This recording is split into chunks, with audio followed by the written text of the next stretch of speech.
રાજસ્થાનમાં અપક્ષ ધારાસભ્ય વિરેન્દ્રસિંહ ભાટી બનાસકાંઠામાં ઠેક ઠેકાણે રવિન્દ્રસિંહ ભાટીનું સ્વાગત કરવામાં આવ્યું। સાંસદ જ્ઞાનીબેન ઠાકોર, ગુલાબસિંહ સહિતના આગેવાનોએ રવિન્દ્રસિંહ ભાટીનું સ્વાગત કર્યું। એ સમયની તસવીરો પણ આપ જોઈ રહ્યા છો। રાજસ્થાનમાં અપક્ષ ધારાસભ્ય રવિન્દ્રસિંહ ભાટી બનાસકાંઠા પહોંચ્યા। બનાસકાંઠામાં અનેક ઠેકાણે રવિન્દ્રસિંહ ભાટીનું સ્વાગત કરવામાં આવ્યું છે।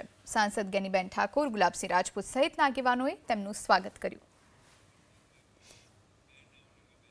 ખેડાના મહેમદાવાદમાં ધારાસભ્ય અમિત ચાવડાના અધ્યક્ષ સ્થાને કોંગ્રેસનો જનમંચ કાર્યક્રમ યોજાયો, જેમાં તાલુકાના વિવિધ પ્રશ્નો અને સમસ્યા મુદ્દે સ્થાનિકોએ રજૂઆત કરી। મહિલાએ મહેમદાવાદમાં દારૂના વેચાણને લઈને રજૂઆત કરી। મહિલાએ આરોપ લગાવ્યો કે દારૂ પીને લોકો મોતને ભેટી રહ્યા છે, જેના કારણે મહિલાઓ વિધવા બની રહી છે। આ મુદ્દાને વિધાનસભામાં વાચા આપવી જોઈએ। સાથે જનમંચ કાર્યક્રમમાં હાજર અન્ય લોકોએ રસ્તા, પાણી, કેનાલ અને સ્કૂલ સહિતની સમસ્યાઓની પણ રજૂઆત કરી। ત્યારે ધારાસભ્ય અમિત ચાવડાએ આ તમામ મુદ્દાઓની વિધાનસભામાં રજૂઆત કરવાની ખાતરી આપી।